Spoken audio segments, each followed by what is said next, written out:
Hello everybody, today we are going to present you an article talking about de-globalization, theories, prediction and opportunities for international business research. The author, Michael Witt, suggests that there is growing evidence that we may live in the period of de-globalization that began a decade ago.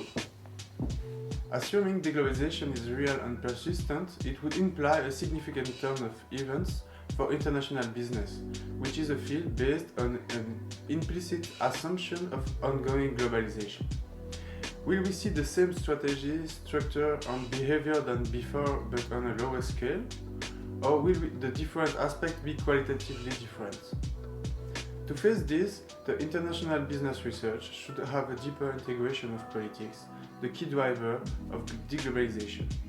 Indeed, the article tells us that the previous wave of globalization stopped in the first half of the 20th century, despite the technology constantly evolving, meaning there was no technological progression.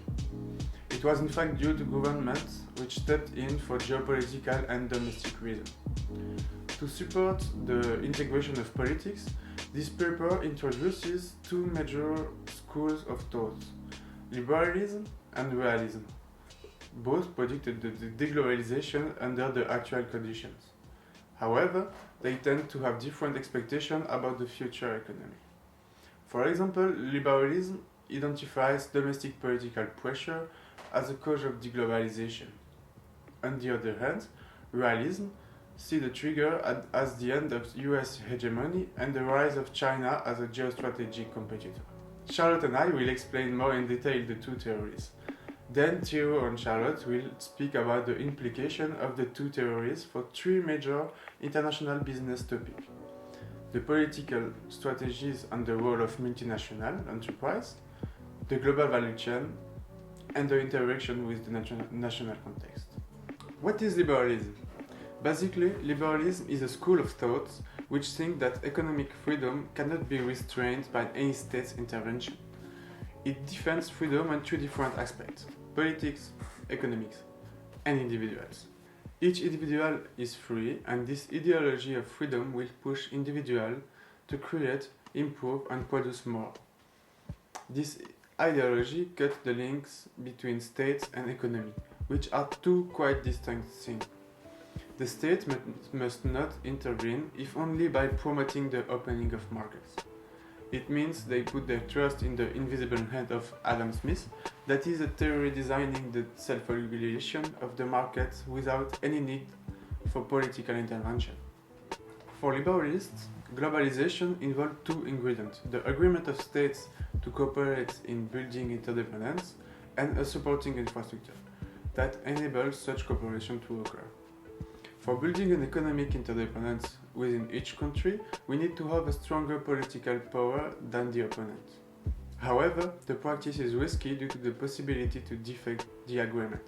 The ideology tells us that we can overcome this risk and build cooperation by interacting with one another repeatedly, allowing the actor to realize who can be trusted, by following a strategy which rewards cooperation and punishes defection, or finally by using international institutions that may enable international cooperation. What could happen in the context of deglobalization? First, institutional infrastructure supporting globalization will lose ability to support openness because of the divergence of interest that may prevent the development of the institution needed for openness. It will rebalance the international market and leave the opportunity for emerging markets to develop in their turn. The threats are that large groups or companies will lobby the political power to get more market shares. Secondly, opening up trade or finance internationally has distributional consequences within countries, with some sectors gaining and others losing, such as the low-skilled workers, for example the wage depression or jobless. The loser of globalization, such as working class or even countries, unless compensated, could regroup, elect a leader and shift its foreign economic policy and go to deglobalization. Finally, the benefit of cooperation may change over time and the interests that support globalization may weaken as a result. For example, importing goods or relocating production may be economically efficient and an opportunity in the short term. The threat would be the depression of the production in the domestic market, the reduced expertise, and the reduced production capacity in important sectors. We have observed such a mechanism in the context of the growing number of Chinese investments which were blocked in Western countries.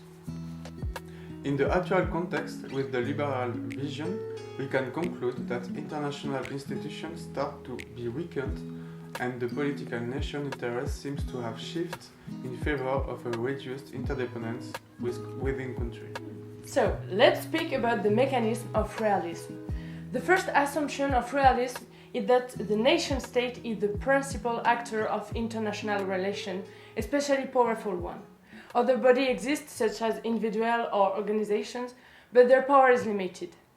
Second, the state is a unitary actor. National interest, especially in time of war, lead the state to speak and act with one voice. Third, decision makers are rational actors, in the sense that rational decision making leads to the pursuit of the national interest. Realism suggests that all leaders recognize this as they attempt to manage the state's affairs in order to survive in a competitive environment. Finally, states live in a context of anarchy, that is, in the absence of anyone being in charge internationally. Hard power is in place. Countries need to acquire sufficient military power to defend themselves against other countries. This implies an inherent need for economic strength. Now we will speak about hegemonic stability theory. In this theory, periods of globalization occur when a hegemon, a powerful country, creates and maintains for its own benefits sets of international institutions. Importantly, these institutions in reality do not exist in their own right, but reflect the interest and the power of the hegemon.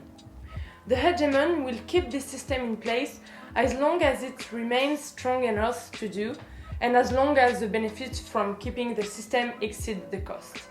Other states may or may not benefit from the system. Once the hegemon declines, he loses power relatively to other countries and the system becomes unstable. It will fail once a shock to the system, such as an economic crisis, and in this case, the hegemon has lost his power to maintain the system. It's more easy to illustrate the phenomenon of de-globalization with the realism theory. Hegemonic stability theory links to the openness of the international economic system to the preponderance of the most powerful country, which has been the United States for America. De-globalization accompanies a decline in power of the strongest states relative to the other states. If such decline is present, one would expect de-globalization. So, here in both graphs, one measures the GDP and the other the extent of military spending, we clearly see a decline of economic power and military spending, but still more important than other states. Both metrics paint a clear picture of relative decline of US power.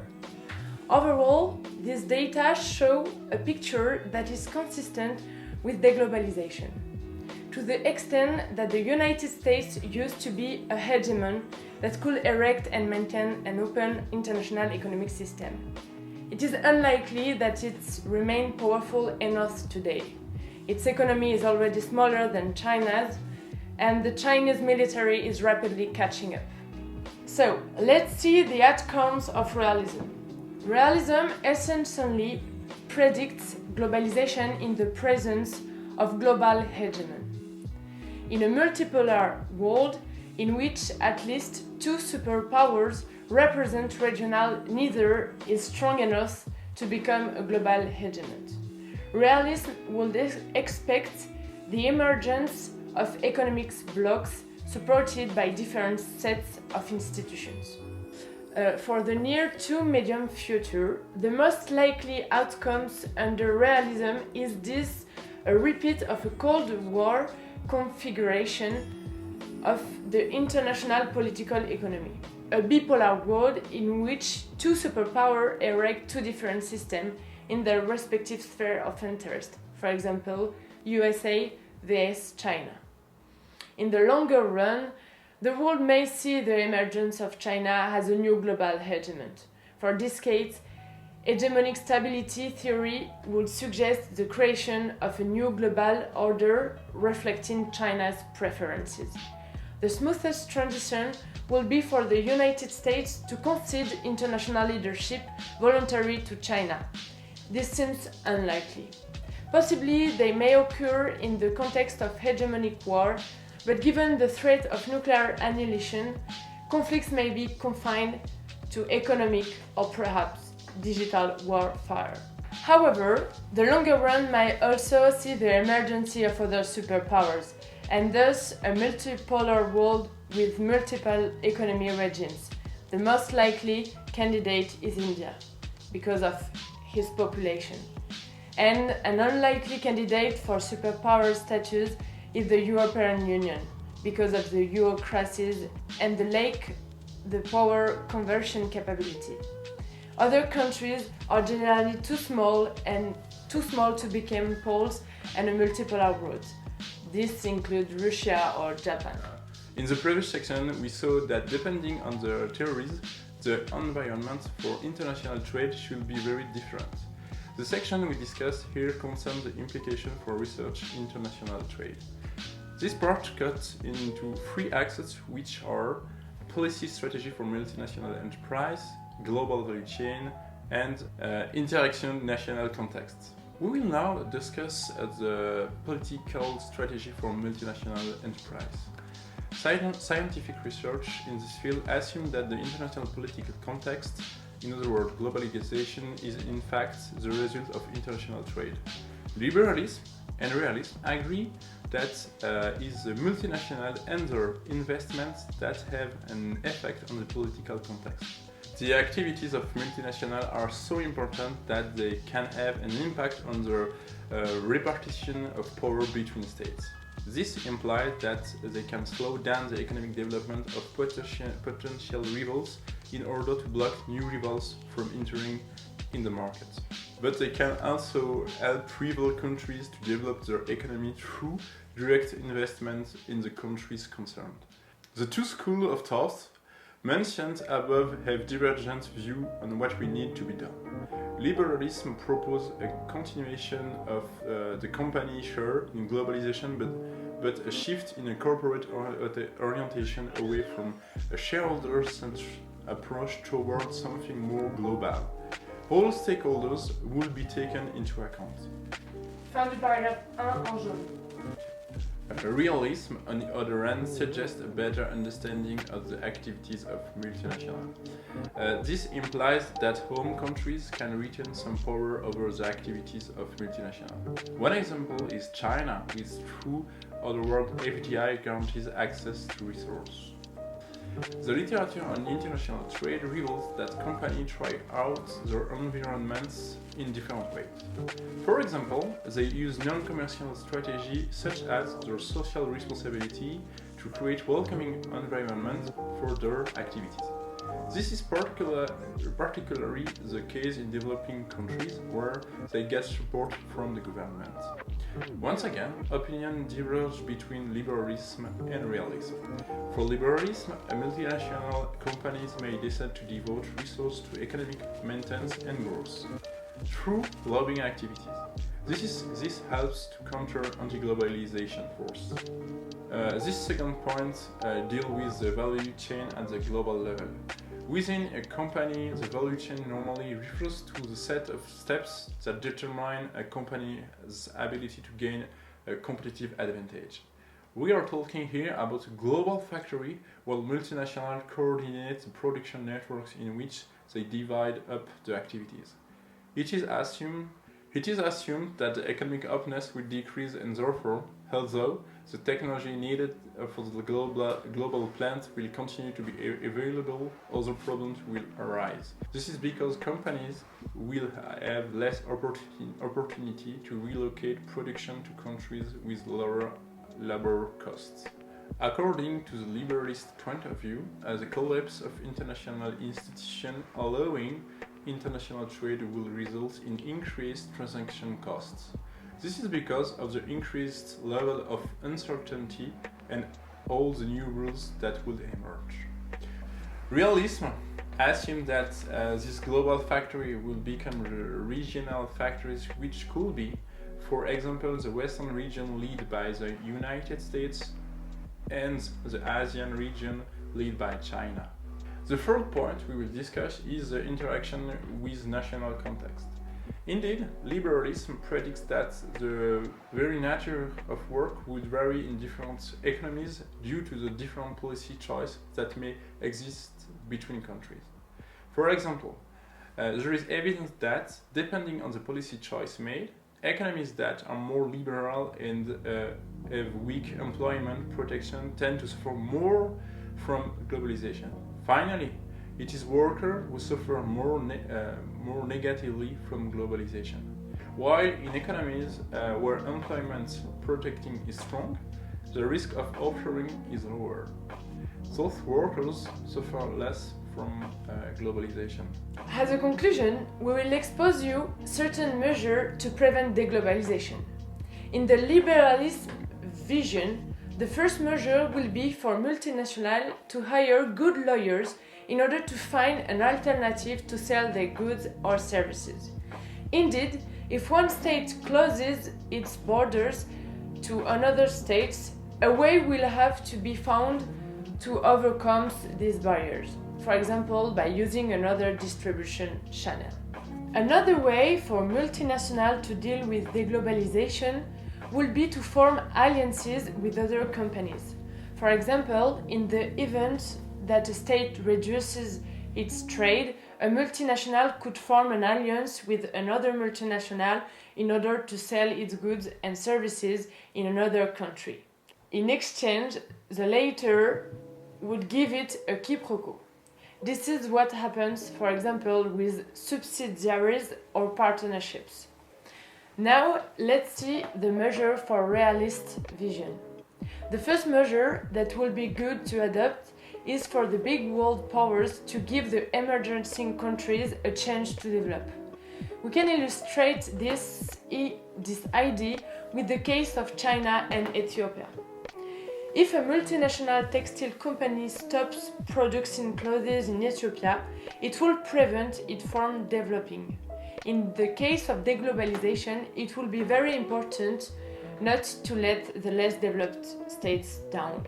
Another measure will be to create agreements between the big world powers such as China and the United States.